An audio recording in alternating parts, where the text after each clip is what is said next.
I don't know if you remember or not, but a few years back in Toomsboro, Georgia, some blacks got together and they was going to start a freedom town. Freedom! Yeah. Well, I've been trying to keep up with it, but I can't really find nothing.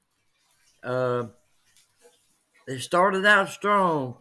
They got the tent set up and everything, and they went down there and they camped out, and they talked a big talk. They wanted this because they were upset about Ahmaud Arbery being killed, George Floyd being killed, and Breonna, whatever her name was, being killed. And they felt a need for this because they had anxiety when their black husband would leave to go to work every day.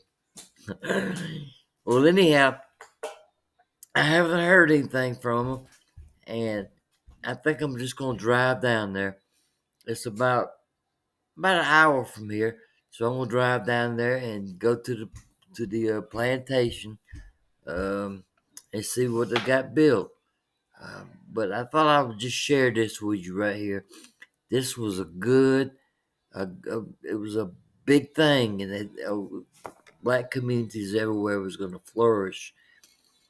The black communities, this is a place for them, and I think I ain't got no problem with that. If they want to stick together, let them stick together.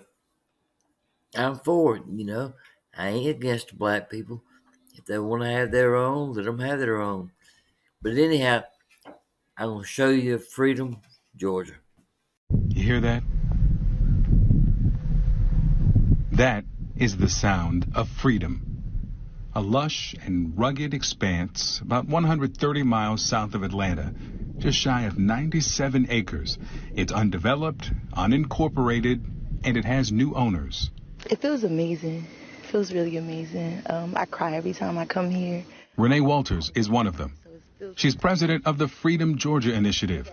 It's a collective of 19 black families who recently bought this land. This dream all started a few weeks ago during Renee's typical morning call with her friend Ashley Scott. She said, Ashley, did you see the article about Toomsboro for sale? It turns out that the entire small town was never for sale, just a bundle of a few dozen homes and buildings. So Ashley, a real estate agent, looked for listings in the area and found one for this. And it was just such a beautiful piece of land. It was affordable, and it just made sense that we could create something that would be amazing for our families. Why were these two women interested in the prospect of buying a town in the first place?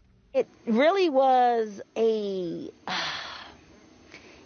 when we saw what happened with Ahmaud Arbery and George Floyd and Breonna Taylor and the protests. We both have black husbands, we both have black sons, and I was starting to get overwhelmed and have a sense of anxiety when my husband would leave the house to go to work. So watching our people protesting in the streets, while it is important, and I want people to stay out in the streets bringing attention to the injustices of black people, we needed to create a space and a place where we could be a village again, a tribe again. So Renee and Ashley reached out to family and friends, and together they bought what they intend to name Freedom, Georgia, a new black city. We don't intend for it to be exclusively black, but we do intend for it to be pro-black in every way. Jessica Gordon-Amard is an economist and an expert on black collectives. I've found tremendous benefits to individuals, families, and the communities that are involved in it, including, the economic stability and prosperity, but also leadership development, social capital development, other kinds of human capital development. And so it's really a win-win for everybody involved to be involved. The owners hosted the Big Black Campout over Labor Day weekend. Supporters drove in from across the country. The plan is to introduce farming next, create a lake for sustainable fishing, facilities for recreation, and eventually develop a fully operational, expanded city.